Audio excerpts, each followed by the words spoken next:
As Phil Collins might say, it's another day in paradise. How good does that look? It looks wonderful. Absolutely wonderful. If you're celebrating Eid Mubarak. Yes, Eid Mubarak. We have another 30 minutes ahead of us, Andrew, during which time we can discuss much. I suspect largely will they, won't they?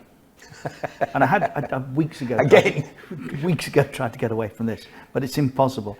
Matt Hughes from the Mail on Saturday, a column entitled Ahead of the Game, Jukebox Jury Out. Will fans vote for celebration music? The story is that fans could be asked to vote to select personalised goal celebration music for individual players when the Premier League resumes. He's put a when in.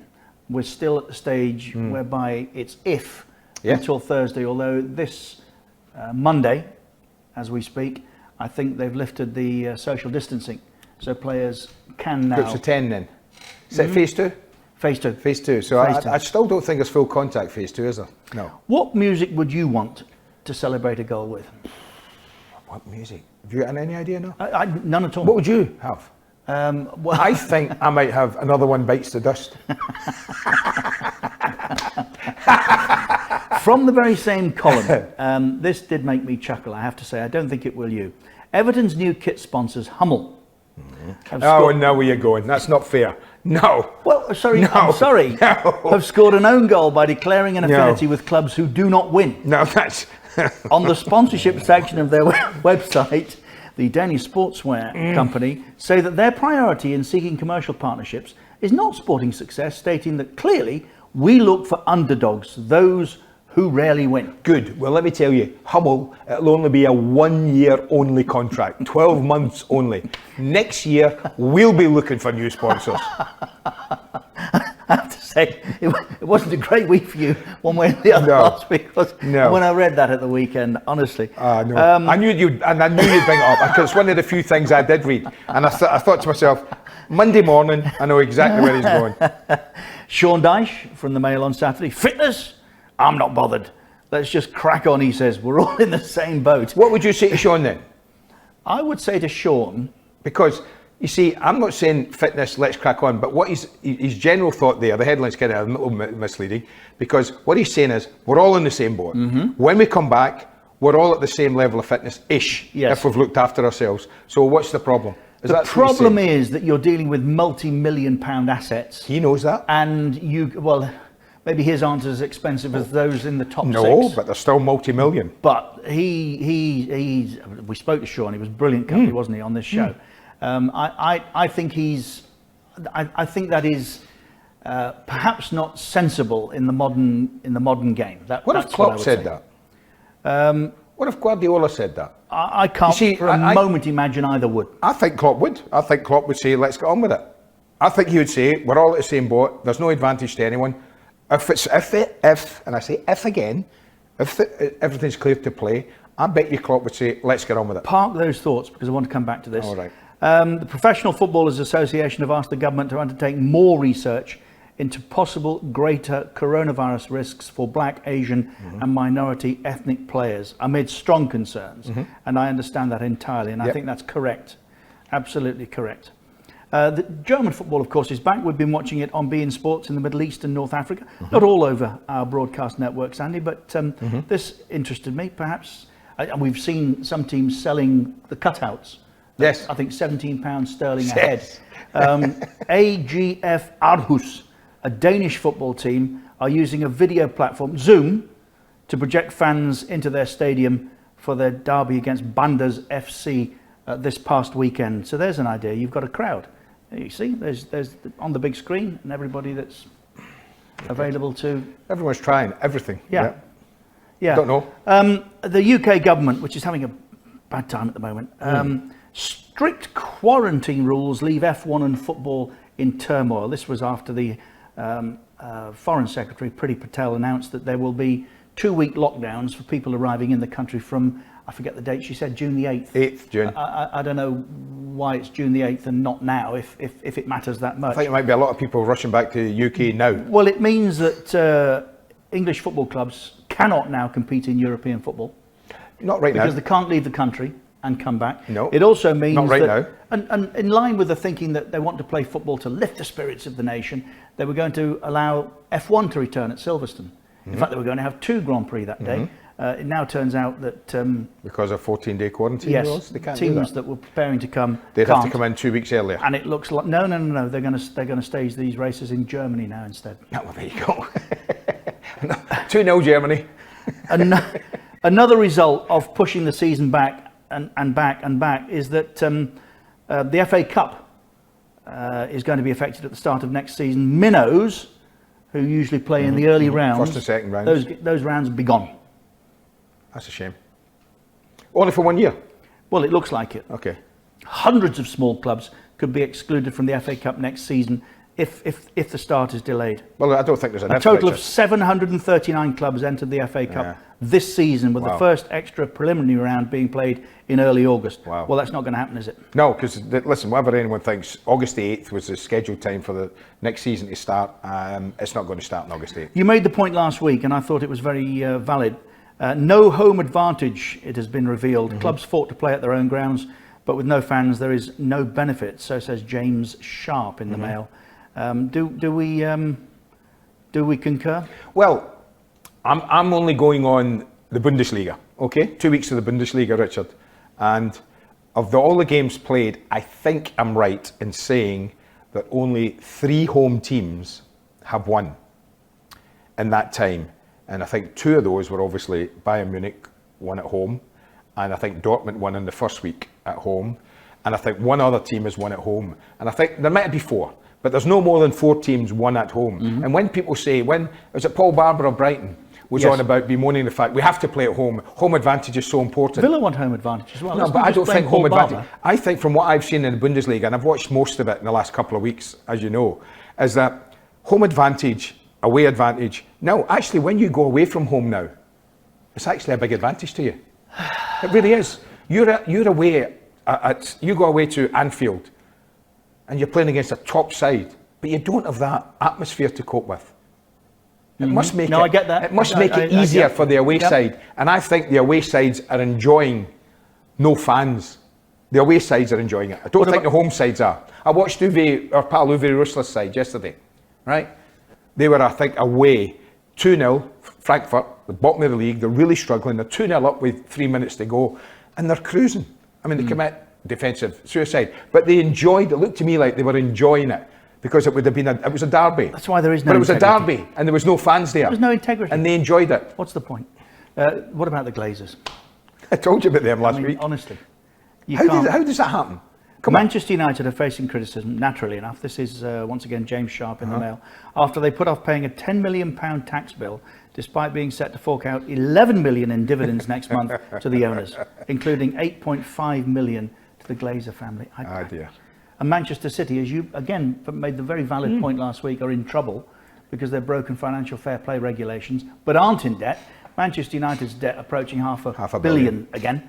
And that's okay. So that debt with Manchester United, tell me, is that, so if I was to say 5 years ago, Manchester United were running a debt, yeah? And that debt has just gradually growing over every year. Well, they're servicing the debt, but they're not paying it off, is that right? Yeah, they've initially reduced the debt from what it was. The Glazers did a really good deal, I think, to cut through a lot of the confusion. What they did was they borrowed 750 million from the bank at whatever it was, 5-6%, and they lend it to Manchester United at 10-12%. Brilliant. Oh, brilliant. Brilliant. If we could all do that, we would. Sensational. Yeah. For Manchester United, not so. Be interested to see your reaction to this. Neil Lennon, Celtic boss. If I'd gone 2 years without a title like Gerrard, I'd be out of a job. Does he have a point? He's been naughty, Neil, which I think Rangers Celtic you are. I think he's being accurate. And Let me tell you. I think Steven is under pressure, right? I'm glad he's there. I think he's done a decent job, Steven, with everything, and he's definitely closed the gap. But something happens after Christmas and New Year, the last 2 years, that's been unexplained, and the way that Rangers have dropped away.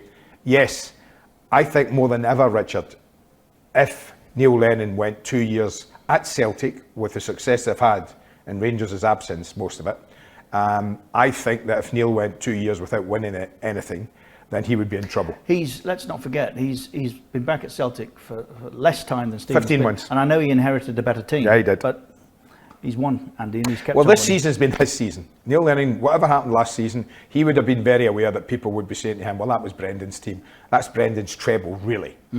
Because he left you with 2 months or something to go to the season, and you saw it out. You won the FA Cup, Scottish FA Cup, you finished off the league. But he's come back this season, Neil, with a Rangers side that's probably better than any side we've had in the last 10 years, right?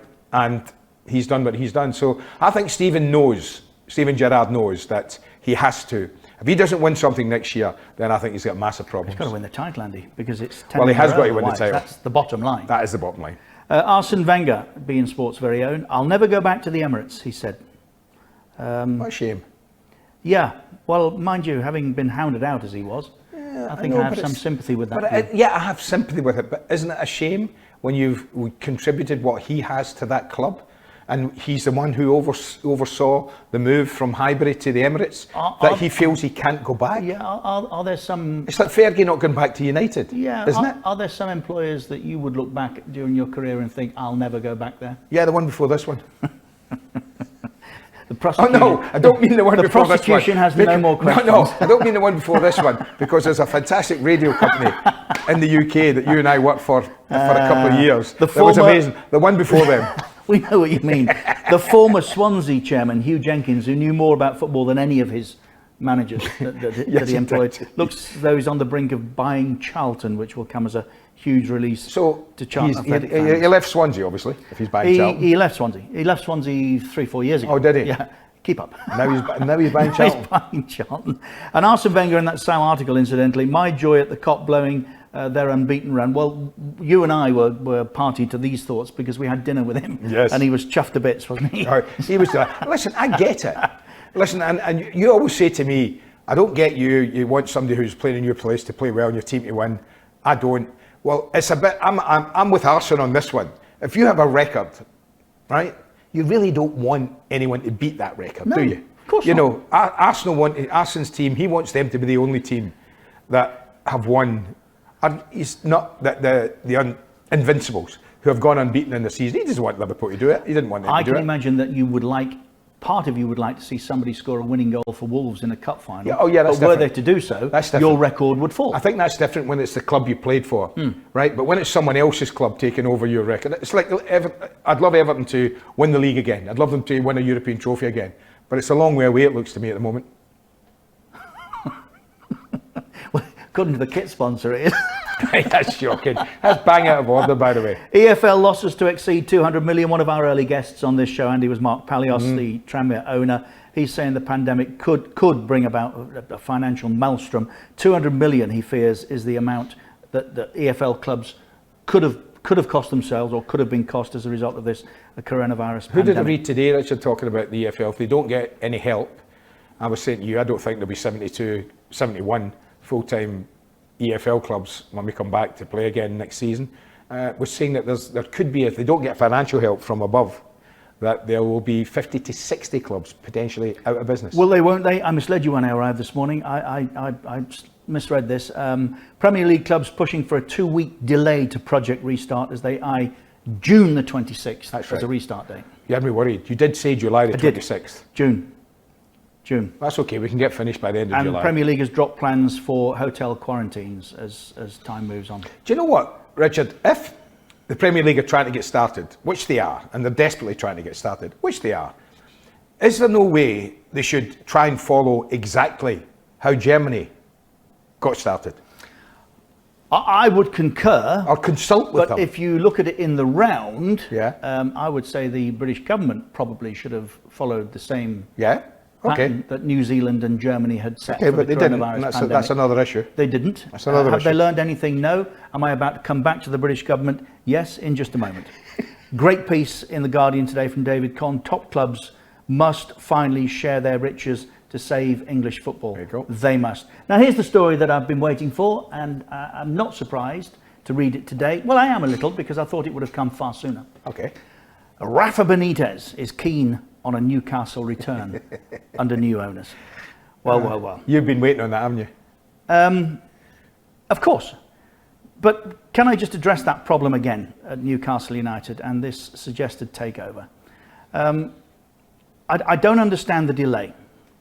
I don't understand the delay, Andy, because I think it's very simple. Saudi Arabia should not, the sovereign fund of Saudi Arabia should not be in a position whereby they are allowed to take over Newcastle United. But it a looks fit more and likely. proper person's test should have seen this deal put to bed weeks ago. So why isn't it? Well, think about it. It's Because it's going to go through? well, I, with the events of the last 24 hours, with Boris Johnson and Dominic Cummings weaving and bobbing and you know, looking to slip their way out of a very embarrassing situation. I'm wondering how much pressure the government has actually put onto, and this is just my thoughts, how much pressure has government put on the Premier League, who know they should turn this down? How much pressure have they put on them on the basis that we'll let you play if you see this deal through? Because that's sinister. We'll let you play if you see this deal through.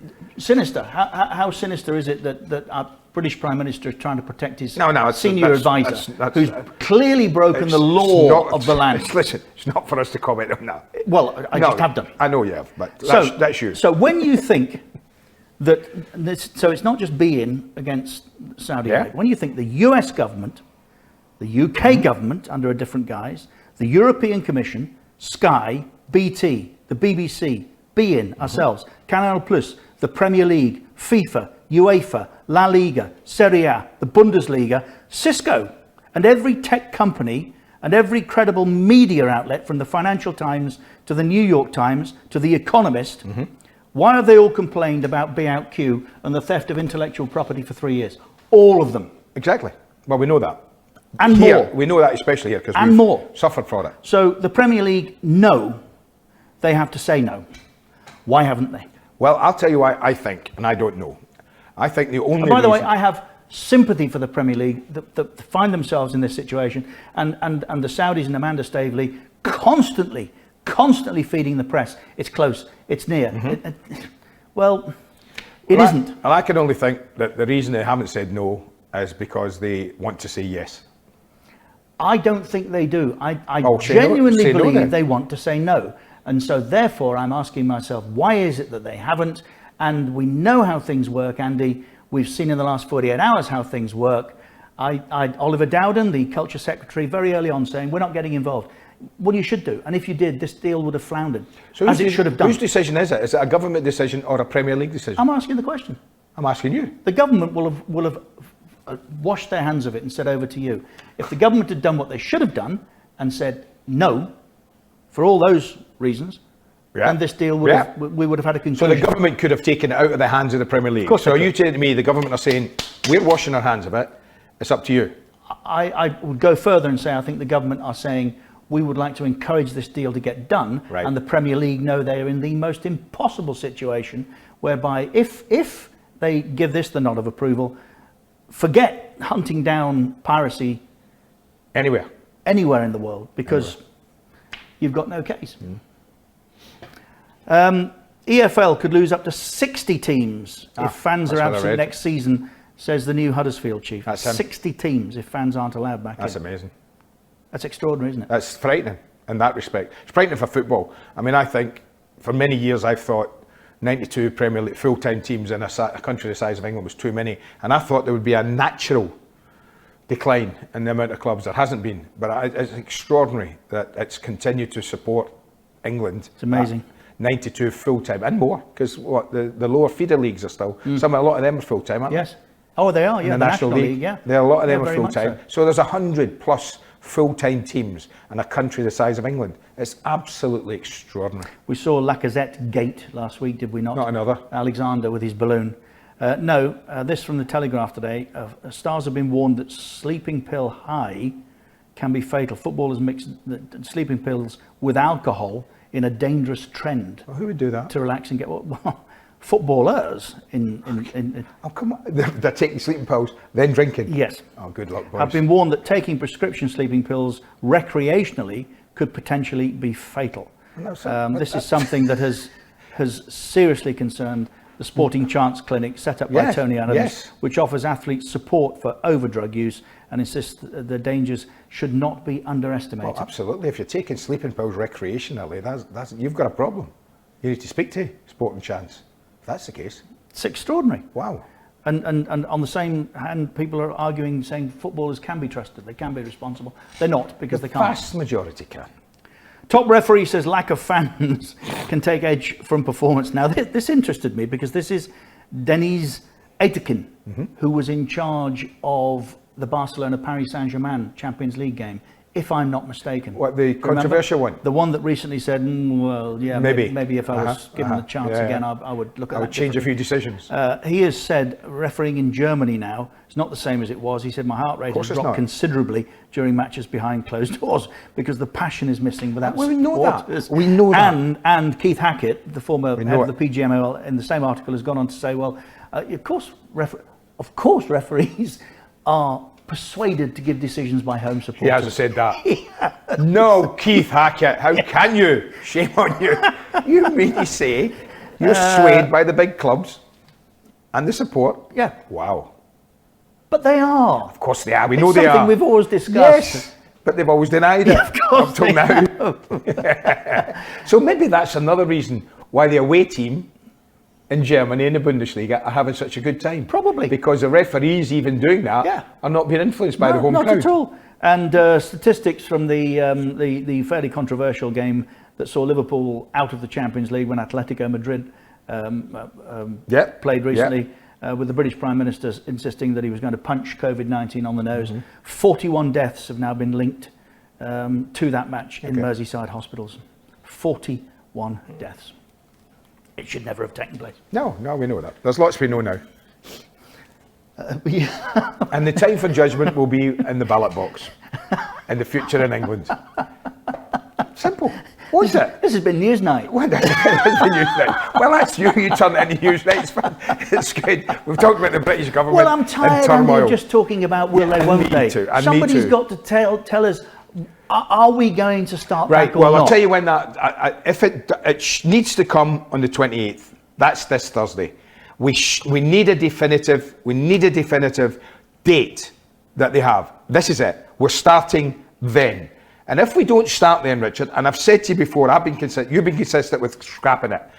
Respect it, understand it, not me. I want it finished if at all possible. But I don't want it going into July, going into August to finish this season. I've said all along, if we can't finish the season by the end of July, then let's finish it now. I'd be with you 100%. And when you said to me today, they're thinking of a new start date, 26th of July, I wouldn't say to you, I nearly fell off my chair.